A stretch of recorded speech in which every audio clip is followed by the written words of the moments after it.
First I'll speak in English language because we have so many people from foreign countries and especially from Madras and also from Kerala,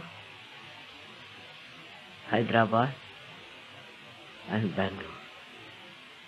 All these people have come here, and I don't know what other people are here who have come from south and who do not yet understand Hindi language.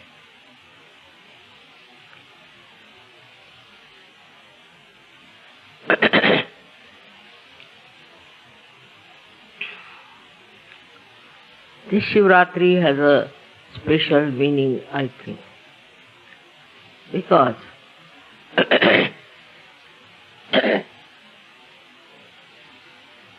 there is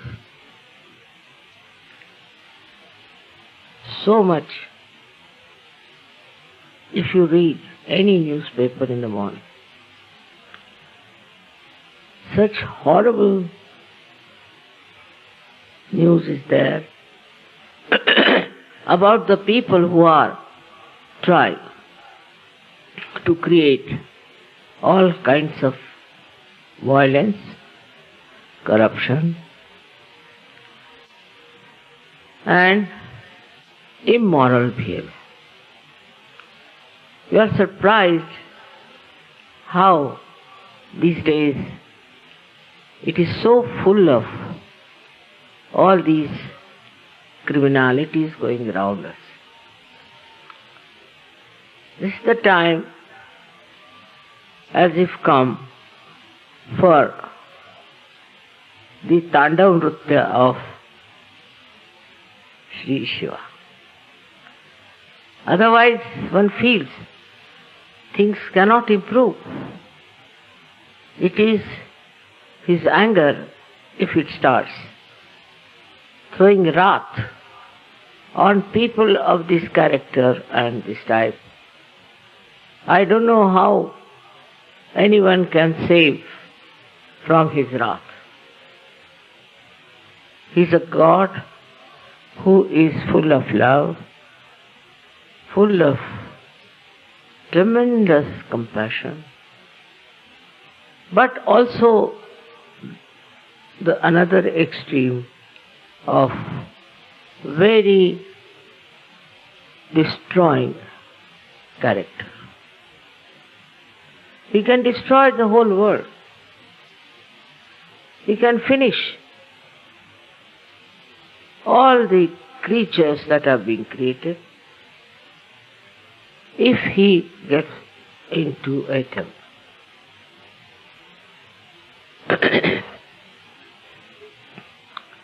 You all must be knowing the story how he went into ecstasy. There was a devil who had taken a form of a child, and a mother cannot kill the child. She cannot. And she thought she won't be able to save the world from the wrath or anger of Shiva if he sees the whole world destroyed by this devil.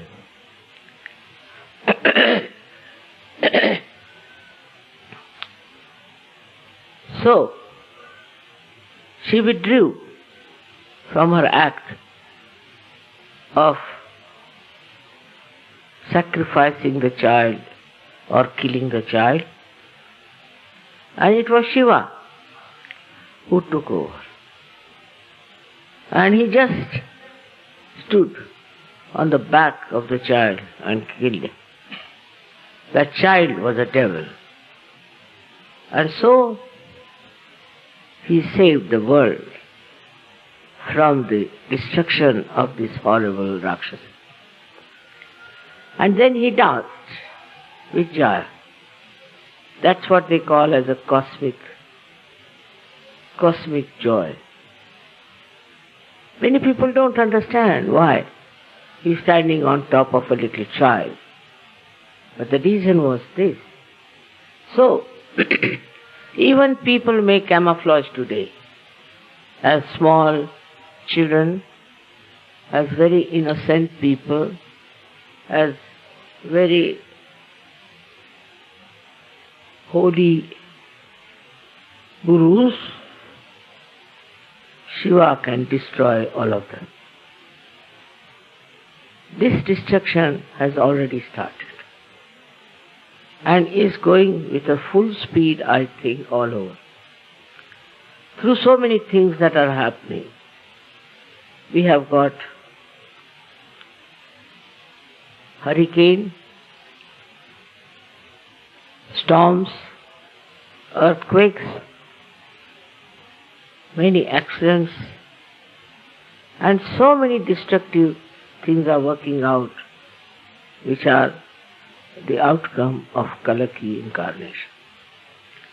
But at the same time, there's another work going on of the same incarnation, is the resurrection of the people. Such people can never be hurt. Nothing can happen to them. They'll be always saved. Everything will be saved for them because they are under the protection of their mother. Now the problem is, how can we, the Sahajogis, deal with such people and could see that they go out of the circulation of evolution? Only solution is raising the Kundalini. If you raise the Kundalini of human beings who are even very bad and gone cases, either they'll be destroyed or they will be saved and they'll become good people. They will stop all these horrible things they are thinking and planning in their heads. And they'll become really very, very good people.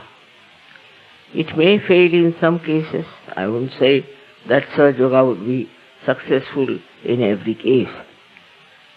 But if Sahaja Yogis meditate and keep themselves in complete peace and also completely surrendered, nothing can happen to them. They are always protected and you all have an experience of that protection. But first, you should have faith in yourself and complete surrendering to Sahaja Yoga.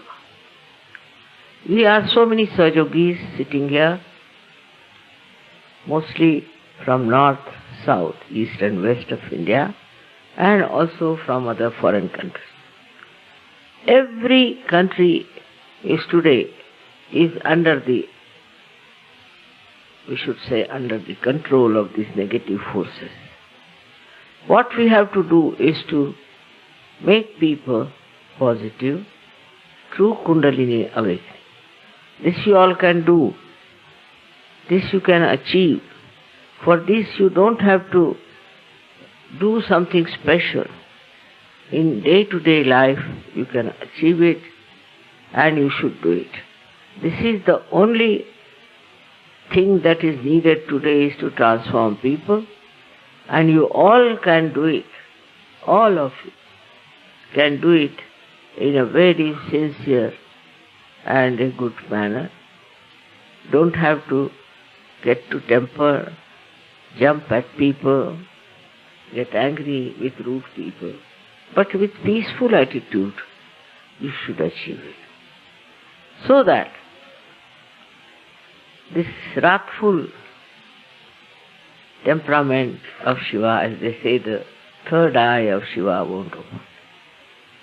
That's something horrible. We all can do it in a very constructive manner, extremely in a constructive manner. So what we should do is to first of all establish our own Shiva principle, is the principle of joy, principle of love, and principle of truth, I should say. There are big problems also because people have no idea as to Shiva's global temperament. For example, I've heard people quarreling and fighting over Shiva principle and Vishnu principle. Now Vishnu is there, his power is there, for you to rise up to the Shiva principle. Both are not different. One is supplementary for another. But if you go on fighting even on that point, I can't understand. You cannot reach Shiva without Vishnu, and you cannot stick to Shiva's principle if you have not understood the Vishnu principle. Kundalini itself rises through the Sushumna Nadi. She is the principle, she is the tattva of Shiva. And she rises through the channel that is made by Vishnu out of evolutionary process. So how can you do away with one of them? One is the road, another is the destination. So I hope you understand how important it is that your centers should be corrected, your road should be all right, that your Sushumna should be cleared, because we are Madhyamargis. We have to go by the center, by the central path, and we have to have the balance, not to go to the left and not to go to the right. This balance we must keep and go on moving till you reach your Talu Bhag where sits Sadashiva. You can experience it. You can see for yourself. Whatever I am saying, you know it very well. Only thing is, when I am telling you, you can verify. Sahaja Yoga can be verified very easily. And you know that you now know the only truth. The truth which is absolute. This is also the principle which starts showing results when these two powers meet. It's very surprising that when these two powers meet, or when you reach Shiva principle through the Vishnu principle, then you realize that these two powers are so complementary and so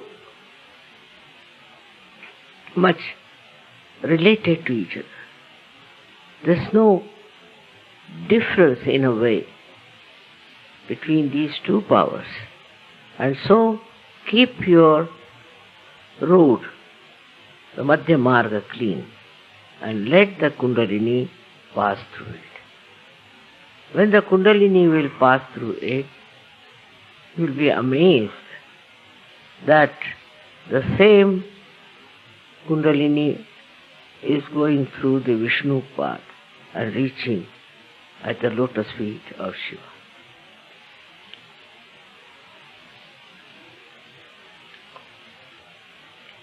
Shiv जी को